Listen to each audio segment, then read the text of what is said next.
Greetings from the warm and balmy state of Minnesota.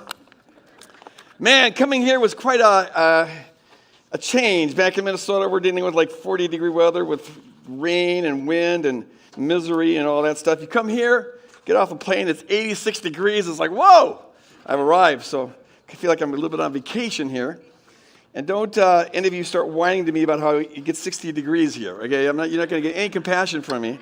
It's not going to happen. What is the evidence demon possession is real?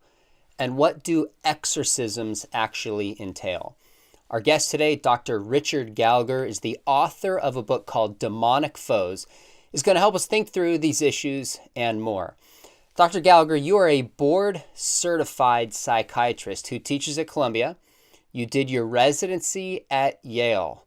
So if it's okay with you, I'm going to jump right in because this topic is so serious and important. How did you, as a medically trained doctor, get pulled into the world of demonic possession? Well, first, thank you, Sean, for the invitation. I always tell people I didn't volunteer.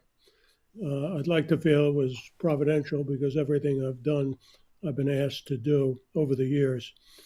I'm not an exorcist, but I was asked about 25 years ago by a local priest who somehow got my name, I guess because I was a practicing Christian and I was an academic psychiatrist. I was at Cornell Medical College at the time. And he said to me, Dr. Gallagher, would you please evaluate a case for me as an exorcist? He was a prominent exorcist in America. I'd like to get a psychiatric opinion, even though I think it's a demonic case. And I remember Sean telling him at the time, there was a certain amount of what we called the satanic panic at the time. You may remember that period where people were Satanists around every corner. And I said, well, Father, I finished my training at Yale, and quite frankly, I'm a little skeptical of a certain amount of that stuff. And he said to me with a smirk, he said, well, then you're the perfect guy for the job, because they wanted someone skeptical. So over the years since, he and a few other exorcists would send me these cases to evaluate. I was later invited to join the International Association, to write articles, to write a book. And so everything I've done, because really I was asked, which I would like to feel, Sean, was a little more providential than if I rushed in where angels fear to tread. Sure. So take us back to that moment where you were asked to consult on a case. Maybe it's the first time you saw somebody that you thought this person is genuinely possessed or experienced a diabolical attack. And how did it affect you? Well, let me digress for a minute, even though there's a lot of confusion about terminology. There are people who are possessed where an evil spirit, in my opinion, unequivocally takes over the body and the control of the individual. And then there are slightly more common, although also rare, there are things we tend to call in America oppressions. This first case was an oppression. It was a woman who was being beaten up by spirits. She and her husband had traveled actually a couple of thousand miles to see this exorcist on the East Coast. And she would literally feel pummeled, even in front of various people like her friends. She would feel pummeled by evil spirits while she was in her house. And everybody felt very helpless. So I was asked to, sort of make sure that this woman was not psychotic or something, that her story made sense, that there wasn't any medical explanation. For instance, we did blood tests. She had bruises, but people can get bruises for different medical reasons, including low platelets, that sort of thing. So I did a medical and psychiatric workup, and I said to the priest, Father, I can't find any medical or psychiatric reason why this is happening. The woman appears very sane and very credible. So even though I was a little skeptical, Father, your explanation that this is something demonic actually makes a lot of sense to me. And then after that, I began to evaluate a lot other cases, including possessions.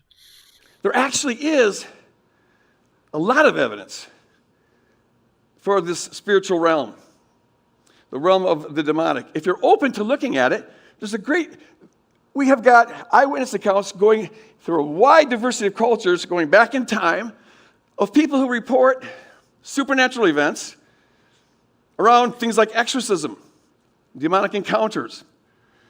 Sometimes people think that Jesus was the only one who cast out demons. But in fact, that's one of the most prevalent cross-cultural phenomenon that we find in the world. In the early church, no one thought that only Jesus cast out demons. What they believed was that Jesus cast out demons far more efficiently than anybody else. Yeah, people cast out demons, but Jesus does it in a word. In fact, Hippolytus and Tertullian and other early church fathers, this is one of their main apologetics, their arguments for the truthfulness of Christianity. Tertullian says, kind of taunting his pagan neighbors, he goes, you guys have to, it takes you days to cast out demons, and you have to do all this fasting and all these other kind of things. We come in the name of Jesus, those things flee. And that to him was the proof that Jesus is Lord. But it's a cross-cultural phenomenon. You find this everywhere. And there's a lot of commonalities in this phenomenon of exorcism and people feeling demonized or possessed. You find frequent reports of people who their bodies contort in unnatural ways. That's a cross-cultural phenomenon. Sometimes it seems like there's different personalities that speak through the person. That's a cross-cultural phenomenon. All sorts of, sometimes objects falling over, flying through the room, and things like that. That's a cross-cultural phenomenon reported everywhere. And if you will just take those reports at face value, if you don't come to it with an inherent cynicism, they present really good evidence that, in fact, something supernatural is going on. And if I found that when you're open to the reality of these things, on occasion, you might yourself encounter something like this. Your training is in psychiatry, or board-certified psychiatrist. So I'm curious, what mental illnesses most resemble a kind of diabolical attack? And how do you make sure you don't misdiagnose somebody? Well, I'm a pretty experienced guy, and I've, probably seen over 25,000 cases during the course of my career. So I'm pretty good at diagnosing people. Throughout history, sometimes people in the church have been confused by different neurological conditions, by seizure disorders. If you're familiar with the neurological disorder Tourette's, where the person kind of involuntarily blasphemes, obviously these have been confusing diagnoses throughout history. But with the development of modern diagnostic techniques and neuroimaging, MRIs, that sort of thing, it's rare that a medical or neurological illness is mistaken for possession these days. What happens nowadays, at least in the developed world, what happens nowadays is most of the cases of people who imagine or are deluded into thinking they're possessed, and their families may as well, are people with psychiatric disorders. And there's three large groupings. Some people are psychotic, especially somebody like who's a schizophrenic. They may hear a demonic voice or feel they hear an evil spirit talking to them. And that's, what we call a hallucination. And it is explained as a mental illness and brain-based symptom. So you certainly have to rule out different psychotic conditions, including drug states. Number two, you will get a certain amount of people who are very suggestible. Again, I write about a couple of these people in the book. and they may have something of a histrionic nature, of a dissociative disorder. The classic one is what's called multiple personality disorder, now DID, dissociative identity disorder. And these people may imagine again that one of their so-called alters is a demon. You have to rule out that category, which is a broad category of kind of histrionic or suggestible people. And finally, there are people who are dealing with what we would call in our field personality disorders. What it means is that they have a bunch of maladaptive symptoms working against them, but they're not particularly psychotic or anything. And these individuals include people who are often diagnosed as borderline or even antisocial personality. And they're dealing with often a great deal of evil impulses or dark impulses, some of which are involuntary. And they may feel, hey, I'm dealing with such dark impulses for which they may or not take any responsibility. Often a sociopathic patient is perfectly fine with their evil impulses. But these personality disorders who deal with these dark forces do not necessarily seem to be directly affected by demons, but it's sort of a part of their character or their personality. So those groups, you might say the severely histrionic, the psychotic, and the personality disordered patients with some kind of dark impulses, they're often confused, certainly by, I would say, fundamentalists, as being demonically possessed or at least oppressed. And we don't necessarily see that as the case.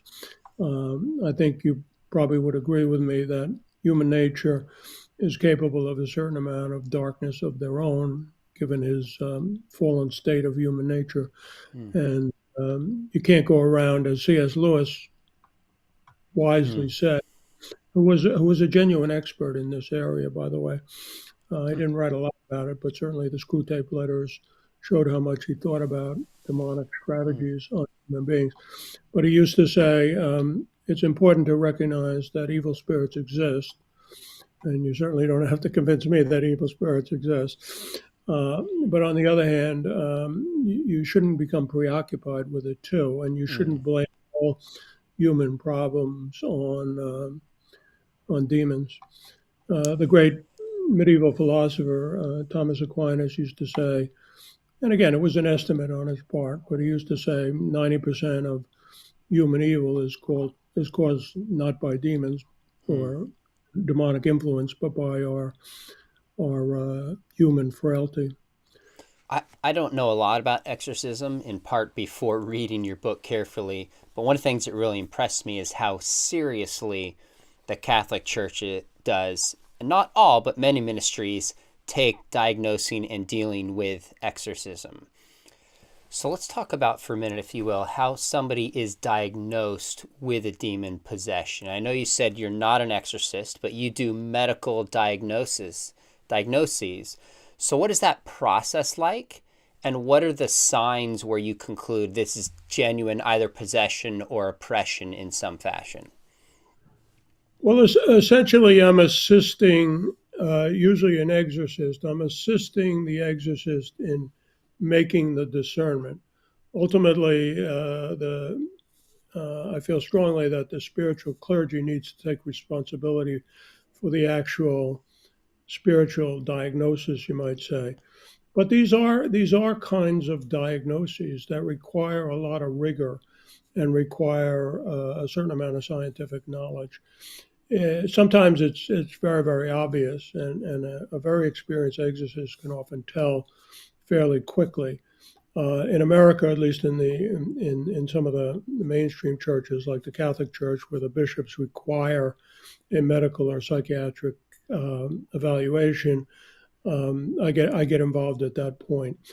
But the criteria, I should emphasize, are quite rigorous.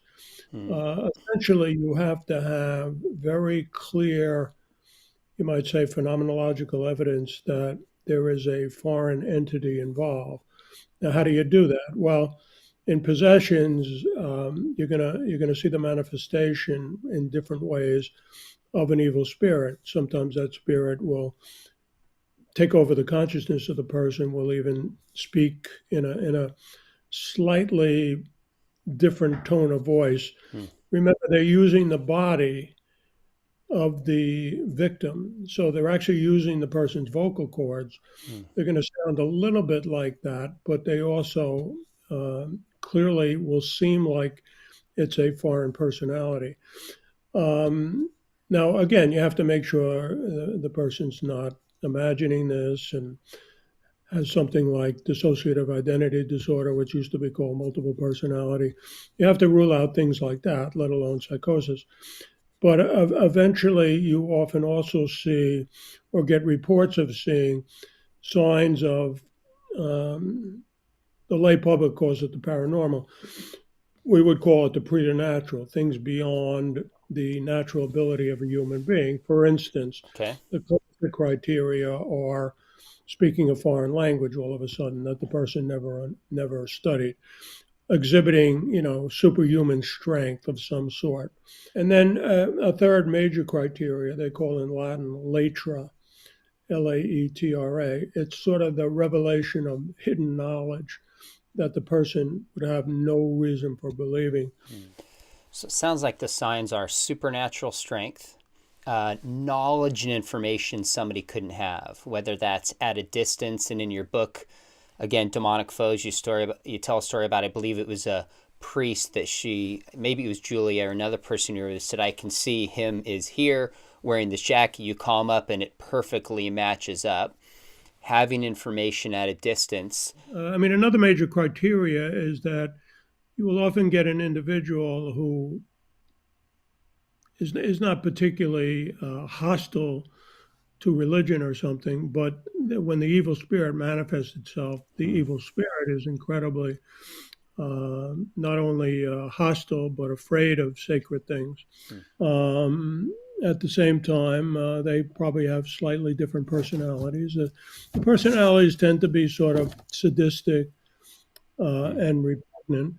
They certainly seem to enjoy torturing human beings. I think they think of us as sort of beasts, little animals that they are superior to. I always tell the story of Julia, when I saw her in one of her possessed trances.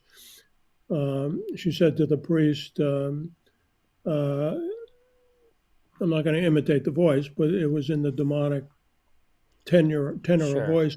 She said, I said, leave her alone, you monkey priest. You'll be sorry. And I think that's exactly how they tend to regard human beings, like sort of monkeys that they can play things. Ultimately, they hate human beings. They're full of hate. And their main hate, of course, is directed at God and God the Father and our Lord, precisely because they feel they've had to submit to this power that they've rejected. And this kind of thing happens all over the place. In fact, in the last 30 years, it's fascinating. But we have these anthropologists and ethnographers, people who have studied different ethnicities. And so more and more anthropologists and ethnographers are it's called going native. You try to suspend your own belief system, your own worldview, to enter into as much as possible the worldview of the people that you're studying. Because you can only understand a worldview thoroughly from the inside. And as ethnographers have been doing this, they find that they begin to experience things that don't fit the Western paradigm. And so you have in these academic journals people reporting supernatural phenomenon in these different cultures. One of the first to do this was a lady named Edith Turner. And she recounts this event, one of the first events that happened when she went native in this one tribe. And it's in the book called Experiencing a Ritual. And she's not a believer. She's a secular anthropologist. But she goes native, and she reports this event that happened where, and it's really bizarre, And I'll give you the short version here. Yeah, okay, I got time to give you the short version. She talks about how this tribe had a sacred tooth of an ancient warrior. And this tooth, they believed, had this supernatural power in it. It was kept in a sacred box, and the shaman of the tribe was the one entrusted with this. And as long as you honored the spirit of the ancestor in this tooth, and I know it's bizarre, but just go with me here. As long as you honored that, things went well. People got along with each other. Hunting was fine and whatever. But if you ever dishonored the tooth or something in the tribe was angering this tooth mad, well, then things would start to go bad. And she reports how this tooth disappeared at one point, and things started to go south. The hunting dried up, people were not getting along, a lot of arguments. And the shaman discerned that the tooth was angry with this tribe, and we need to do didn't call it a prayer, but a ritual to recover this tooth and to free the tribe from its anger. So she recounts how there was this episode of they're dancing around, playing these drums, singing these songs around this one lady who was beginning to manifest what we would call demon possession. And she recounts how as they were doing this, and she's now participating because she's part of this tribe, she sees coming out of the back of this lady this blob, like a plasma blob, and it was hovering in the air. And then the shaman reaches in to the blob as it's in the air and pulls out this tooth. And then puts it in the sacred box again. And all then goes well. Things settle down, the lady is freed, and the tribe gets restored to its equanimity, its peace. Now, I don't know how you want to theologize that. We could go into a lot of discussions about what's going on there. My only point is that she wrote this essay, it's contained in this book, Experiencing Ritual, called The Spirits Are Real. And her whole point is this, is that we Western folks, we have our Western scientific worldview, and yeah, it opens up the door to a lot of things that are true and a lot of things that can benefit humanity. There's a lot of advantages to it, but it completely blinds us to the reality of the spiritual realm. And her whole thing is that we've got to take the blinders off because spirits are real. Secular anthropologists are saying this. So as a matter of fact, I think there are really good reasons for thinking not only does science not disprove the reality of the spiritual realm, but there's really good evidence that that realm really exists. But let's move on to a more controversial subject, if that's okay with you, and that is demon possession and the existence of demons and things like that. Now, as a Christian minister, myself, and I'm sure yourself too, you become very keenly aware of demonic activity the more you kind of work for the Lord and the more you see people's lives and you see God's presence, but you also see a very malevolent presence in operating in people's lives too. But really I want to kind of look at this from a scientific perspective. Is there any scientific evidence that verifies or confirms the existence of demons or something like demonic possession or demonic influence? Yeah, I actually don't talk about that in this book. I do have like 60 pages of appendices in the 1,100-page book that deals with that. And I have published some articles, one in Journal of Mind and Behavior, I think available online, and some other things. But almost everybody who knows anything about the subject recognizes that things that are indigenously understood as spirit possession are attested in a majority of the world's cultures. So anthropologists already in the 1970s were publishing in terms of drawing together material from different ethnographies. Yeah. They already had identified in 74% of the world's cultures things, experiences that people locally understood as spirit possession.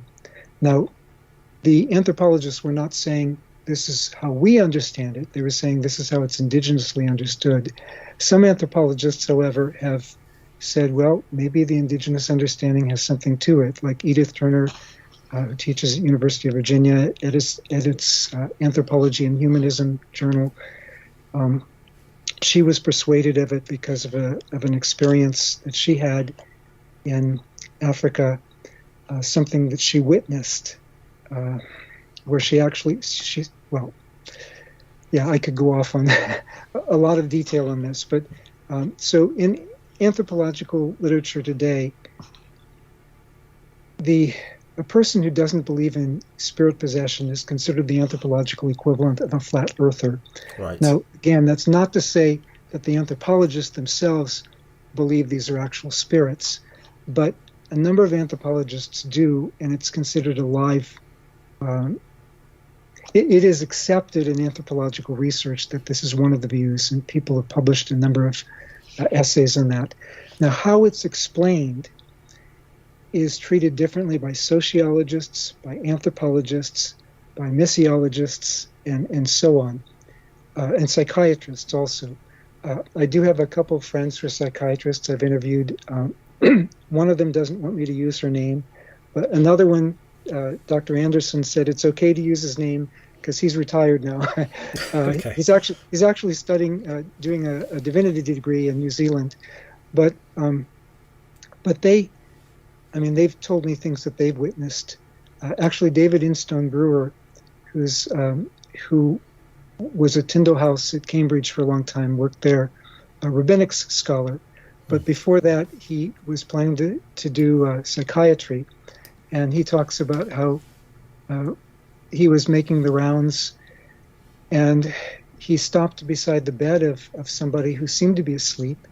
And he was just praying for the man in his heart. He wasn't praying out loud, when suddenly the guy bolted upright, like you just mentioned, but this was a different kind of case, stuck his finger in his face, and in a very different voice said, "Let him alone, he's mine." So, there are cases like that. And what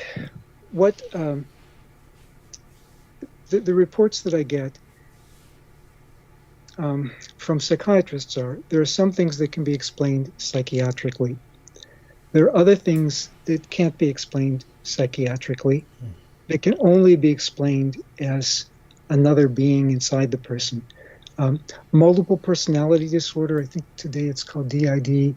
That may be due to splitting in the personality.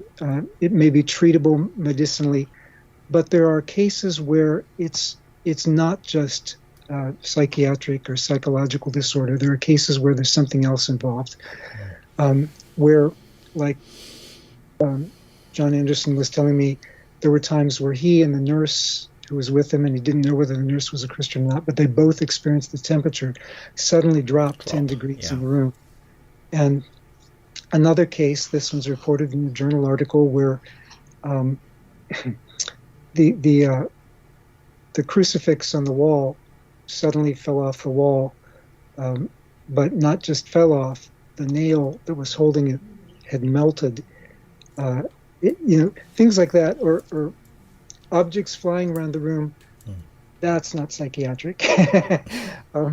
So, there are certain things that can't be. Now, I'm not a reductionist who says it can only be one thing or the other. Sure. And the same with physical ailments. Sometimes there can be more than one level of explanation. Aristotle and the medieval thinkers were a lot better than we are today in understanding there can be multiple levels of causation, multiple kinds of causation. But having said that, there's plenty of evidence for the activity of spirits. Now, in different systems, those are understood differently. Say in traditional African religions, spirits can be understood as, some are harmful, some are beneficial, some are neutral. From a Christian perspective, if a spirit is taking control of somebody, that's negative. That's not good. So and also a person that I interviewed who was an exorcist in traditional African religions, and then he became a Christian. So he's seen it from both standpoints.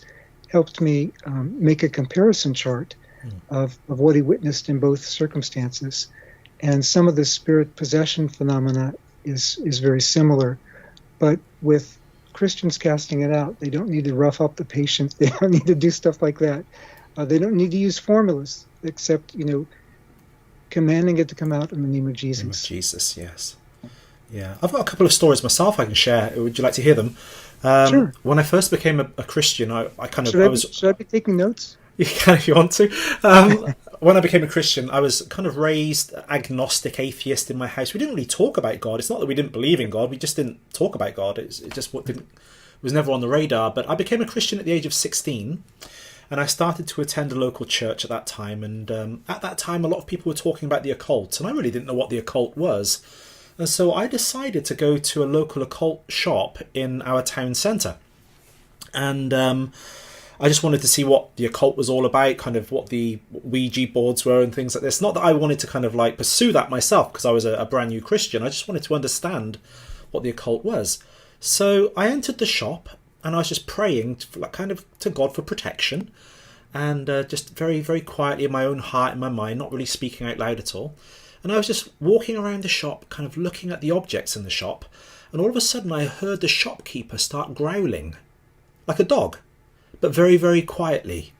And as I began to walk around the shop, and as I kind of went around the corner towards where he was, he began to growl louder and louder, and he was just staring at me, like not blinking, just absolutely trying to stare me down, growling like a dog. And I felt really uncomfortable with this. I thought, what on earth is going on? I didn't have a clue what was going on until later on when I left, and I kind of related this to other Christians. They said there must have been a spirit in him that was reacting to the Spirit of Christ in you. Yeah. And then I really kind of began to read the Gospels, and I began to see in there the types of manifestation of kind of growling, falling to the floor, foaming at the mouth, that type of thing. And so that was my kind of introduction, if you like, to demonic, I don't know whether you'd call that possession or just demonic influence in this man who was running the occult shop. But there was definitely a clash of kingdoms, shall we say. There was a clash of God and the Spirit in the man. He was sensing something in me, obviously the Spirit of God. And the second occasion that really stands out in my mind was a few years later. I was invited to something called the Full Gospel Businessmen. I don't know if you... It's from America, isn't it? You must have heard of them, I think.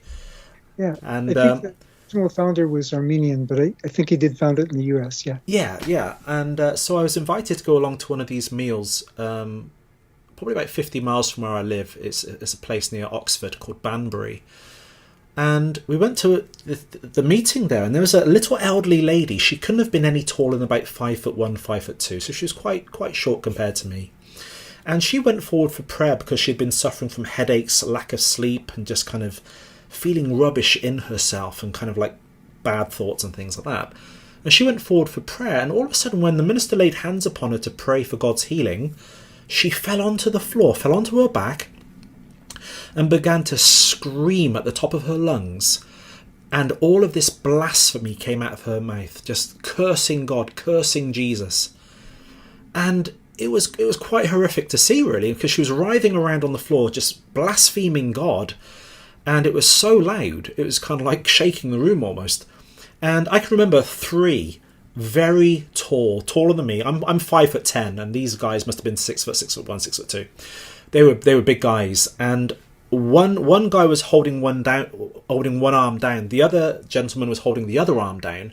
The other man was holding her leg down, and there was another lady who was holding the other leg down. And this elderly lady, she must have been late 60s, once again reasonably short. She was lifting the four of them off of the ground, and they had to keep on almost like jumping themselves up to bring their weight back down upon her arms and legs to hold her still whilst the demon was cast out of her. And I went home after that experience, and it's a really powerful experience. It was something out of the New Testament Gospels, basically. And I asked somebody to hold me down. And I go to the gym. I'm reasonably a strong guy, but I couldn't lift people off of the floor like that with my arms. I just, I literally wouldn't have the strength. So how on earth this lady had the strength to lift these three men off the floor, and this lady with her arms and legs, and she was breaking loose and she was hitting them, and they were covered in bruises and marks by the end of the exorcism. But those are the two kind of really major instances of demonic possession or demonic influence that I've experienced in my own life.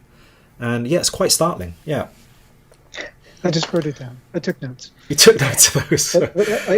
I saw that a few months ago when a demon was being cast out, and the person was bending backward, like to get away from the person who was casting out the demon in Jesus' name, in a way that I cannot. I mean, how can the human body do this? I mean, I can bend backward, but they were bent back so that their head was almost touching the back of their head was almost touching the floor, without them falling over. And when they're finally on the floor, they were bouncing up and down as the demon was being cast out. But yeah, the Joram Magari, who was telling me about his experience with exorcism in Africa, recounted some even more physically unimaginable contortions of the body. I mean, I won't even go into it. I figure why give glory to Sure. But it is truly incredible, the effect that it does have on the physical body and on the mind of people who go through this. But once again, I mean, all glory to Jesus. It's the name of Jesus that drove this spirit out. So, just for our viewers today, however powerful demons can be, always remember they're creations. They're not the creator, and the creator has all power. Jesus Christ and his name is more than enough for any demonic spirit. So they're afraid of his name. They may want to psych you out. Absolutely are. Yeah. They know who the creator is. Yeah. Is that the thing? Is that what they think? Is it is that the conspiracy? Give me the conspiracy, no facts associated whatsoever. Well, the conspiracy is that there was connections between the Nazis and the occult. And this is the thing that they always talk about, like maybe even Satanism, maybe even summoning evil entities from other dimensions, and that, the real conspiracy is that, like, if you think about the amount of horrific things they did, they were absolutely abhorrent, absolutely, like, contrary to what we would think of as being the best values of human nature. And the whole country got behind this. Like, how did that happen? How did they kill so many people? If you were a person who was inclined to, and I'm not saying I'm not. I'm not saying I don't believe in demons and Satan. I'm not saying I don't, because I think that's foolish too. Imagine if it was real. You see that type of evil, you go, okay, well, maybe that's associated with something. But you gotta think something happened during that time where the world dipped into a darker dimension than it's ever experienced in at least in the lifetimes of those people that experienced that. Like, what is that? Like, what the fuck causes that? So you think that they demons? tap into something? They tap into a dark energy? I think it's a part of everything and maybe a part of us, which is why you can talk about the Mongols and what the fuck they did. And why the universe is like, hey. You're going too far. You guys are going too far now. This whole fucking world's going too far. How about that? Yeah. Drop. That's why people believe in God. Well, okay. Stuff like that. You They go, believe in- maybe there is a fucking someone watching over us. I hope so. I hope so too. In ancient times, I think the Hebrew scholars, as well as the early Christian thinkers, were quite insistent that the gods and goddesses of the pagan world were disguised demons, and I've come to believe that. In fact, I've seen cases of possession where people will claim that they're possessed by Zeus or by Apollo or something like that. So throughout history, these demons have often disguised themselves, and they still often disguise themselves, including in spiritualism as dead souls and things like that. They'll try to confuse people. Sometimes they'll even present themselves as angels. So you always have to be careful about people who claim that angels are talking to them as well. Finally, on the Bible, it also talks about things like angels and demons and stuff like that, which people point to as, well, obviously that can't be true. I mean, what do you say to people when they raise things like angels and demons? Well, I mean, it's starting with the assumption that the supernatural doesn't exist. And I simply, I don't think that's true. I mean, there are all sorts of things that, from, say, a secular materialistic perspective, are far more of needing an explanation than the existence of supernatural beings. I mean, my friend Glenn Scrivener out in the UK, who runs an organization called Speak Life, he talks about this a lot, where, there are things that atheists and secular materialists have to account for things like everything coming from nothing, order coming from chaos, life emerging from non-life, minds that, from mindless matter. You know, is it more of a leap in logic to believe in angels and demons, or that everything came from nothing, Piers? That order came from chaos, that life emerged from non-life, and that mind formed from mindless matter? I would say these are answers that arguably, in terms of the topic of what we're, you know, on the eve of Easter, the resurrection is not one more absurdity. Neither are angels or demons, but the resurrection, I think, actually is the explanation that makes sense of the supernatural world that we see talked about in, you know, all sorts of religious perspectives.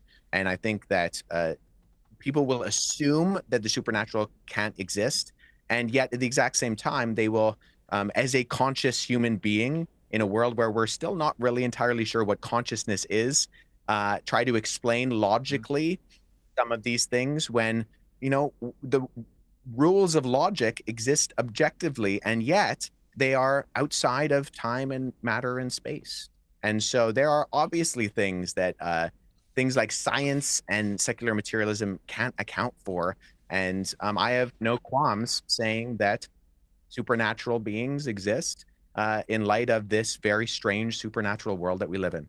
So Wes absolutely nailed this response. All right. He's pointing out something that skeptics conveniently overlook. All right. Namely, that believing in angels and demons isn't really crazier than believing, say, that the universe just kind of like popped into being from nothing. There's no cause of the universe. Like if you're okay believing that chaos randomly produced life, that intelligence came from non-intelligence and produced something like William Lane Craig, then angels and demons aren't exactly a huge stretch. You know what? I completely agree. And it comes back to what I started this interview with, which was when I debate with atheists and so on who mock me for having any kind of faith in God or whatever. I say, well, look, you cannot explain to me what was there before your Big Bang. You cannot explain what was there when it was nothing. You can't even explain what nothing is. So because the human brain cannot understand that, as I said at the start, then to me, there must be super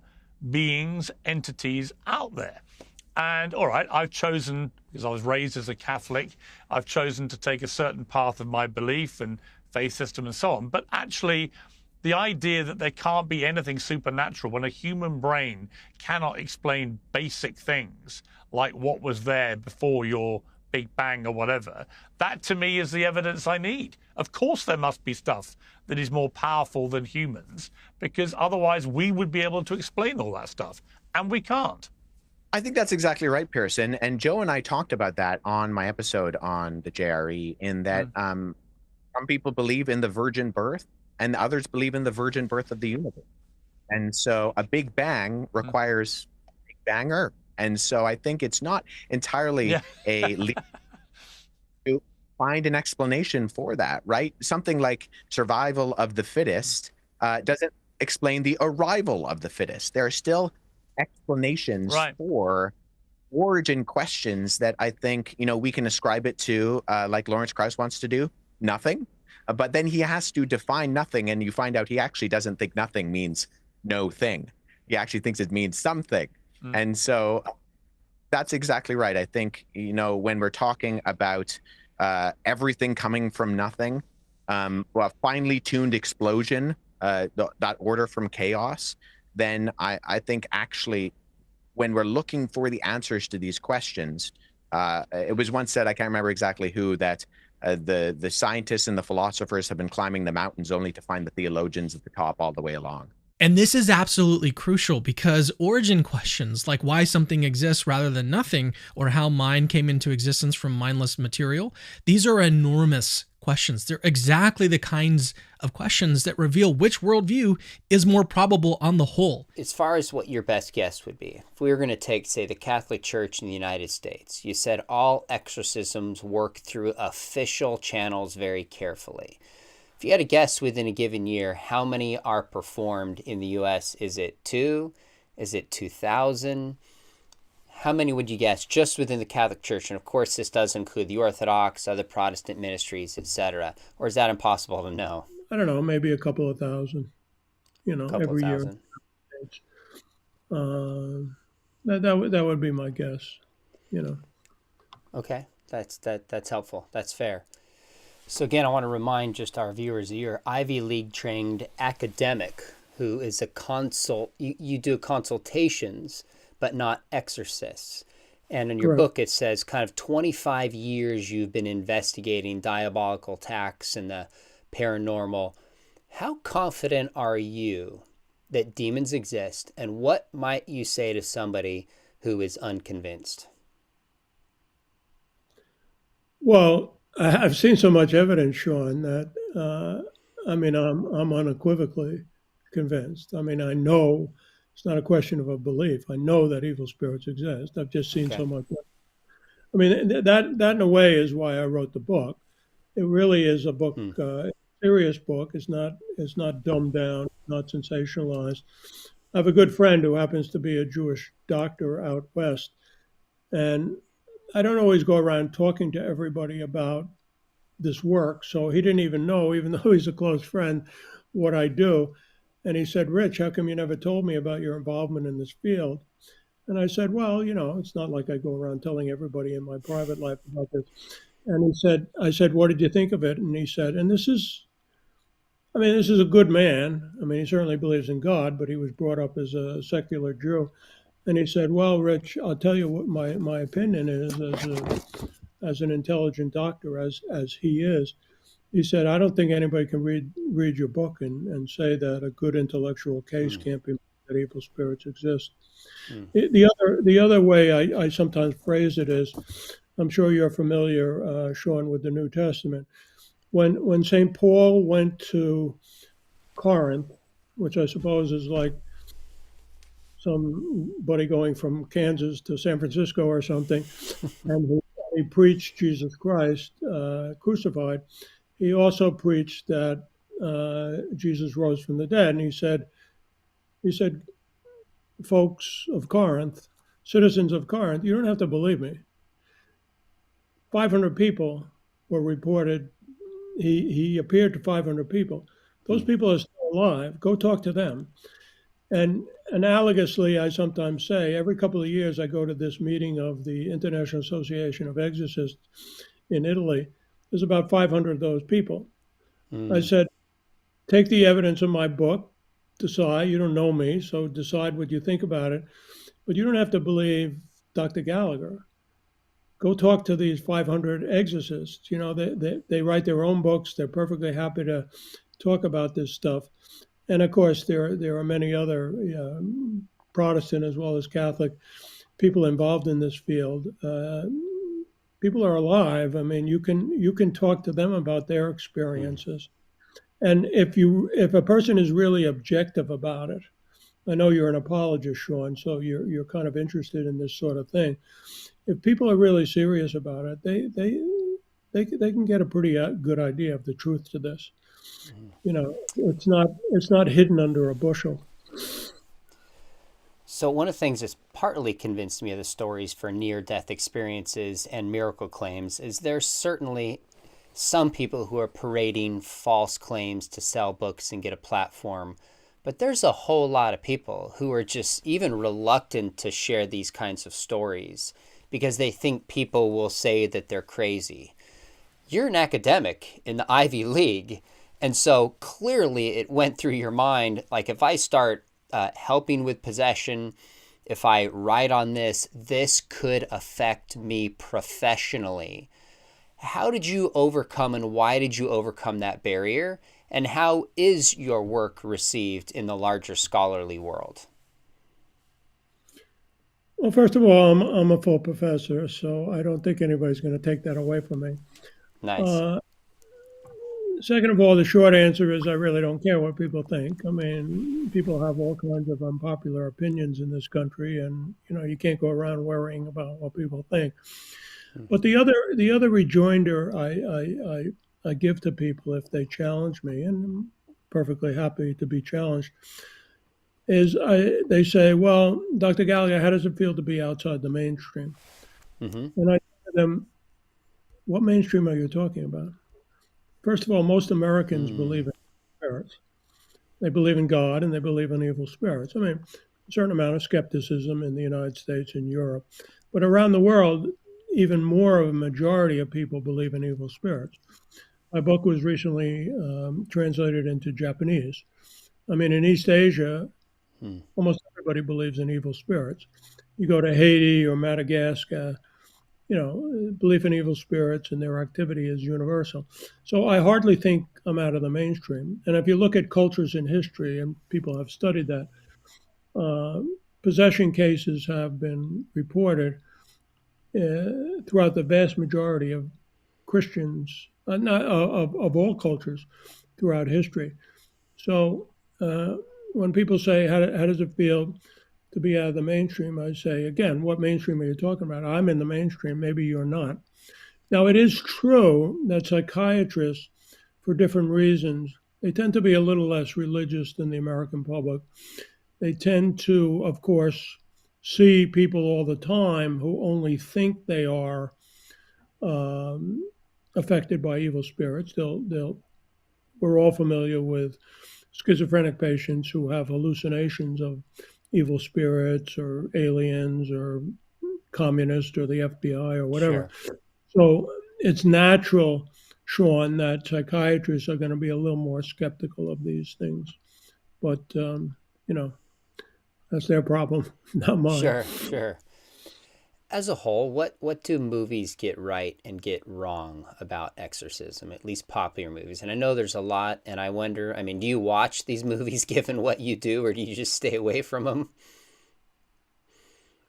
Well, there's so many of these movies, and Hollywood has often wanted me to participate in a movie, and I actually have agreed to do that.